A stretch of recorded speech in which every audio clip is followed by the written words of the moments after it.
انواع جديده ومميزه من السوشي، خلونا نجربها سوا. انا جدا جدا متحمس لانه اشكالهم على الموقع كانت كتير حلوه، وهي انواع جديده انا اول مره بجربها. تغليف كتير كتير حلو، المنظر بيشهي، وطالما في سوشي اكيد بدنا نشوف ستيكس. طبعا السوشي دائما بيجي مع 3 شغلات اللي هن الصويا صوص والزنجبيل المخلل، اعتقد مخلل، والوسابي اللي هي نوع من النباتات عندهم بيطحنوه وبصير مثل معجون. وخلونا نبلش من الفيلادلفيا افوكادو اللي هي هاي بتيجي سالمون كيتا كافيار وافوكادو من جوا وجبنه والرز اكيد يعني. اول شيء خلونا نجربها بدون اي صوصات. بسم الله. مم. انا اللي بحبه بالسوشي هو لما بتحط القطع كلها بدمك وبتنفجر النكهات سوا. المكونات بهي السوشي كتير فريش، النكهات كتير طيبه، وهلا اكيد لازم نجرب وحده مع الصويا صوص.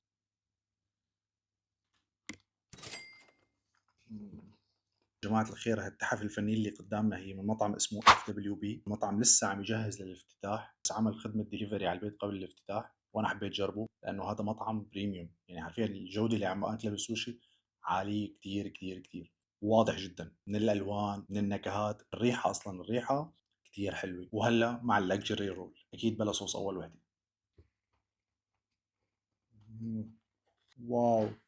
وهي يا جماعة غير اللي أكلناها بالأول، تونة من برا ومن جوا في جبنة خيار شريمب وسلطة عون كراب وسبايسي صوص شوي صغير.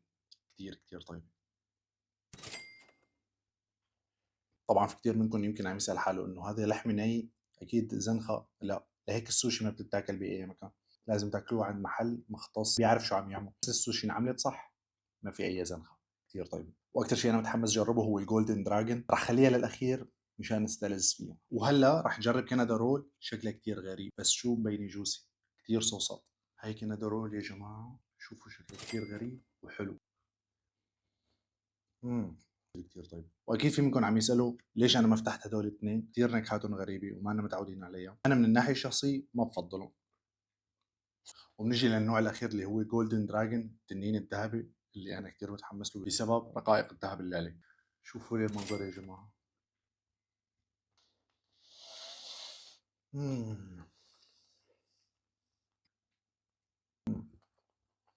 الصوص اللي علي رهيب جدا. وهلا بعد ما رتبت اولوياتي وصرت بعرف من وين بدي بلش وين بدي انتهي، خلوني استمتع واخذ راحتي بالاكل على مهلي. وطبعا هالمره لاني حابب انكم تجربوا السوشي فعلا، جايب لكم كود خصم 20% اللي بيطلب عن طريق الموقع.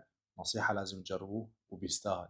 كثير طيب، كثير الكواليتي عالي، واكيد ما راح تندموا. بتمنى الفيديو يكون عجبكم، نشوفكم على خير. سلام.